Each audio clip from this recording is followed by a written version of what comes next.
Right guys, so we're looking at Topaz 2.4.0. This is the latest version that's come out at the moment, and they've made some improvements to how this AI software works, in my opinion.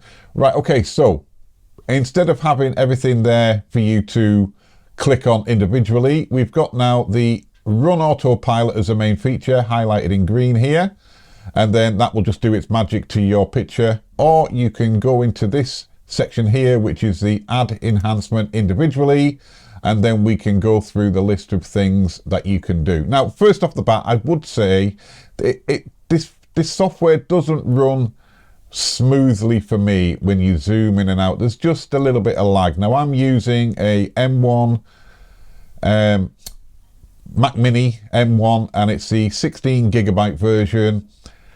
The M1 chip is the Mark 1 version, and you know, everything else runs fine, but this software is just a little bit laggy as I'm, trying to zoom in and out. All that aside, it still does a good job of what you want it to do. So what we'll do first of all is we'll click on the sharpen and then click done and just let it do its magic. And let's have a look at the sharpening option it's given me. And if you want, your pictures, what I use the sharpening for is maybe your picture might not need sharpening, but if you're going to put it onto social media, that little extra boost that this software will do does make your pictures pop just that little bit extra when it's compressed for Instagram, Facebook, etc.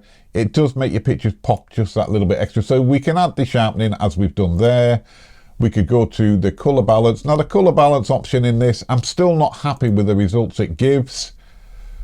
We'll just let it go and do its magic. I do find it's still a bit slow at doing the editing. So that's what it's given me for a color balance option. Some people might like that look, but I just like that warm glow to this image it's got at the moment. It's a little bit on the cool side for me. I guess you can go in and adjust it. So we'll bring the temperature, warm it up just a little bit, and let's have a look. Again, I'm doing all this real time so you can see sort of what sort of speed it does it at. Again, it's not something I'd use, so if it was something you've tried and you're not happy with it, you can just click delete, and then we just go back to the one we've added, which was sharpening. Let's have a quick look at adjust the light. We'll just click on done, adjusting light. Again, it's all real time, generate preview. Again, it's gone a little bit too far for my liking. The strength of this product is the sharpening and the ability to, where we are, upscale images, and then they start adding extra little features that, in my opinion, just stick with what you know what I mean. The other things you're not gonna use these. Adjust lighting, balance, just stick with getting these perfect all the time, and then recover the faces, and then the upscaling extra. Stick with those things, and the software is great.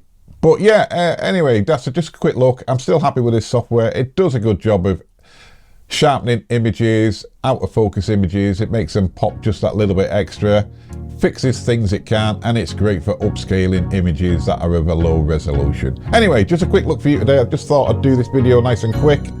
Don't forget, like, subscribe, and we'll see you in the next one, guys. Peace.